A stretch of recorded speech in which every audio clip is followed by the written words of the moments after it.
Okay, let's talk about a small girl with a very, very big mind, Roald Dahl's Matilda. We're going to dive into how this little literary hero used her incredible intellect not just to escape her world, but to actually fight back against the completely absurd and cruel adults in it. So, this is really the big question at the heart of the whole story, right? How does a powerless kid fight back against all-powerful adults? I mean, think about it. When you're small, you're young, and you're completely dependent on grown-ups who are, well, frankly, they're terrible. What can you even do? Matilda's answer is what makes her so legendary. You use your brain.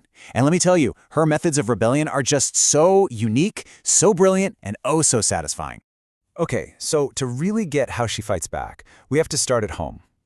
We're talking about the Wormwood's house, a place where Matilda's extraordinary mind isn't celebrated as a gift. Nope, it's treated like a total inconvenience. It's the kind of house where being smart is actually suspicious.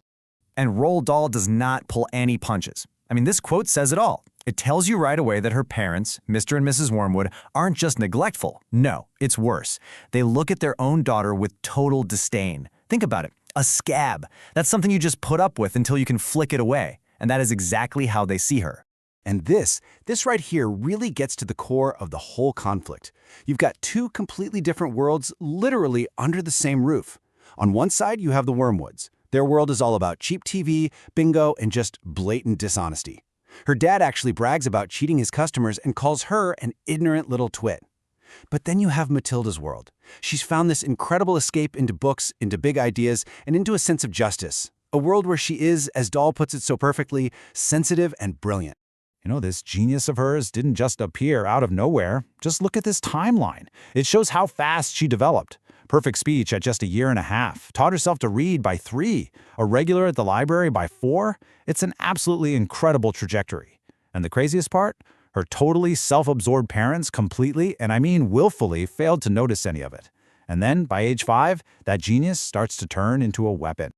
So, where did she find her power? Well, she found it in the one place her parents would never, ever dream of looking, the public library. And this wasn't just some quiet spot to read. No. For Matilda, this was her training ground. And just look at this reading list for a 4-year-old. We're talking Dickens, Bronte, Hemingway, Steinbeck, Orwell. I mean, wow. This isn't just a stack of books. For Matilda, this was an arsenal. It was an arsenal of ideas and different perspectives that literally transported her to new worlds, worlds that were 1,000,000 miles away from her pretty bleak home life. These books gave her the tools she was about to need. And this is where things get really good. This is her strategy. See, when she was faced with all this cruelty and injustice, especially from her own father, she didn't throw tantrums or cry. No, that's not Matilda. She fought back with these brilliant, perfectly calculated acts of justice. This is the moment her personal code is born. You have to understand, this is not just a kid acting out. It's a conscious decision. It's a real turning point where she goes from being a passive victim to an active and incredibly clever force for fairness. It was, as Dahl called it, her safety valve, the thing that kept her from going completely crazy. And her pranks? Oh, they were not simple mischief. They were carefully planned operations. The superglue hat trick is a total masterclass in this. First, she identifies the injustice, her father's constant bullying. Then she devises the perfect plan, superglue inside his hat rim. She executes it with perfect precision right before he leaves for the day. And then she gets to sit back and watch the absolutely chaotic and, let's be honest, hilarious results unfold. Her poor mom had to cut the hat right off his head. All right, so eventually her world gets bigger when she finally starts school. But Cruncham Hall Primary School, it's a whole new battlefield. And this battlefield is totally defined by 2 authority figures who are complete and utter polar opposites, her teacher and her headmistress. And I mean, the contrast could not be more extreme. On one hand, you have the sweet, wonderful Miss Honey. She sees Matilda's gift almost immediately and knows she's a genius.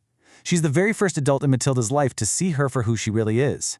And then you have the other side, the terrifying headmistress, Miss Trunchbull, a former Olympic hammer thrower who thinks children are basically bugs and calls Matilda, of all people, a gangster.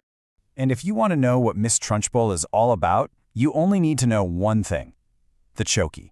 And let's be clear, this is not a timeout corner. It's basically a medieval torture device, A tall, narrow cupboard with bits of broken glass in the walls and nails in the door, designed for maximum fear. The fact that this thing even exists tells you everything you need to know about the person in charge of this school. But here's the thing. Even in this awful, terrifying new place, Matilda's brilliance just shines right through. On her very first day of school, Miss Honey gives her a pretty tricky multiplication problem, for a little kid. 14 times 19. And while Miss Honey is reaching for a pencil and paper to work it out, Matilda just knows the answer. Instantly, 266. That's the exact moment Miss Honey realizes, okay, I am not dealing with an ordinary child here. So what does this all boil down to? What's the big takeaway from Matilda's story? It's this. Real power, it doesn't come from being big and strong or from having some official title. It comes from your mind. It comes from courage, and it comes from the simple willingness to stand up to injustice, no matter how small you feel. And that really is the heart of it all, isn't it? That's Matilda's strategy and the whole point of the book. Her incredible intellect wasn't just for tearing through classic literature. No, it was a tool for survival. It was a weapon for justice. She used that brain power to outsmart and overcome the oppression from all these all-powerful, and let's face it, pretty idiotic grown-ups that surrounded her. So in the end, her story is so much more than just a charming kid's book. It's a really powerful statement about empowerment. And it kind of leaves all of us with a question to think about, right? When we're the ones facing injustice, whether it's big or small, what power are we going to choose to use?